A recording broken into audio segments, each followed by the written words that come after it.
Bonjour, ça me fait plaisir de vous retrouver pour cette quatrième semaine de Pâques. Cette semaine, nous allons nous arrêter ensemble sur l'espérance. Dans un temps comme celui que nous vivons, nous avons beaucoup, à vrai dire, de raisons de désespérer. Et il me semble que lorsque l'on s'arrête sur les textes bibliques de ce temps de Pâques, qu'il y a, je dirais, un lieu où retrouver l'espérance. Retrouver l'espérance en nous, retrouver l'espérance dans les autres aussi, l'espérance dans notre monde. C'est tout le lieu de la présence. Et dans la présence, il y a trois volets. Présence à nous-mêmes,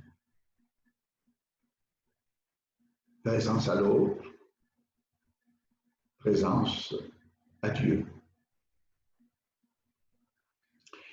Il y a un refrain que l'on chante souvent ici au Québec, qui nous vient de notre grand chansonnier Gilles Vigneault. C'est à ton tour de te laisser parler d'amour. Si on prenait quelques minutes cette semaine pour nous laisser parler d'amour,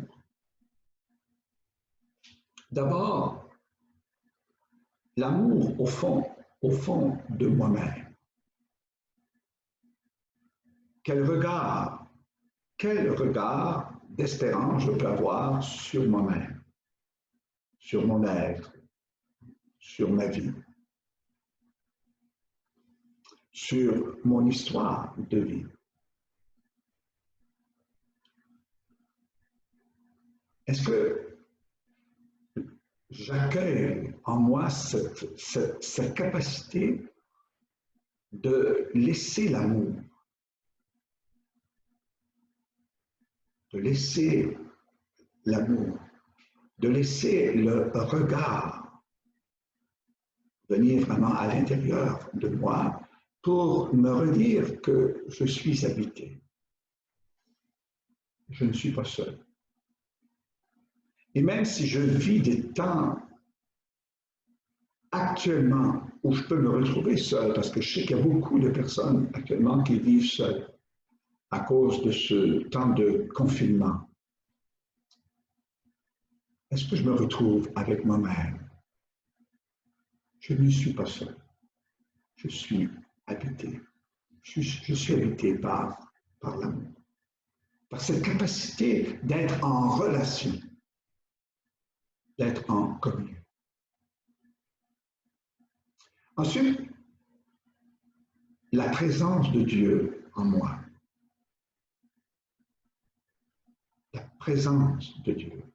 Dieu se révèle comme celui qui s'incarne, comme celui qui se fait proche.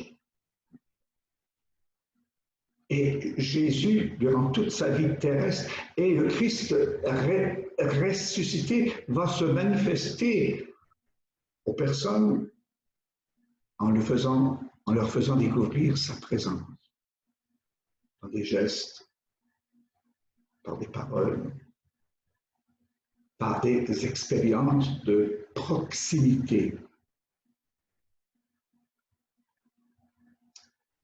Il se fait proche. Et de découvrir qu'au plus profond de moi, non seulement je ne suis pas seul, mais il y a quelqu'un qui était là avant moi. Celui qui de tous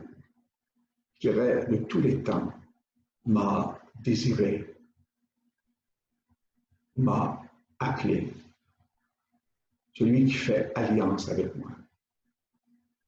Et qui peut aussi m'aider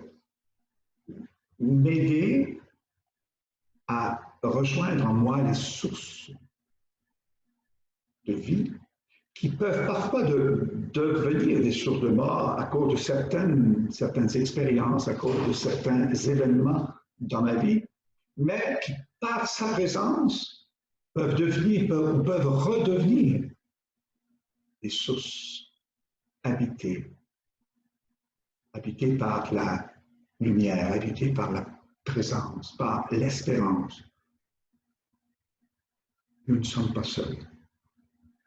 Et enfin, le troisième volet, ma présence aux autres et la présence des autres en moi. J'entends beaucoup de ce temps-ci, beaucoup de personnes, et avec raison, je le vis moi aussi, des personnes qui disent, ben, on trouve ça dur de ne pas pouvoir voir des personnes que l'on aime, les grands-parents qui ne peuvent pas voir leurs petits-enfants, des gens, des amis qui ne se sont pas vus depuis peut-être 1 mois et demi, des gens qui souffrent de cette absence physique des personnes. Peut-être que ce temps nous est donné aussi pour découvrir un aspect d'espérance. Parce que dans le mot espérance, il y a aussi le mot désir.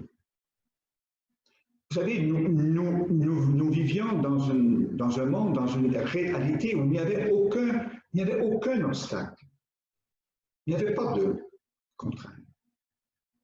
On circulait, on allait chez les personnes. Il n'y avait pas de contrainte. On est dans un pays complètement libre.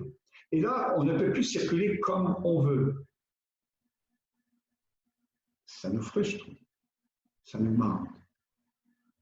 Est-ce qu'on ne pourrait pas profiter de ce temps-là pour cultiver ce que je pourrais appeler le désir que me donne l'espérance de retrouver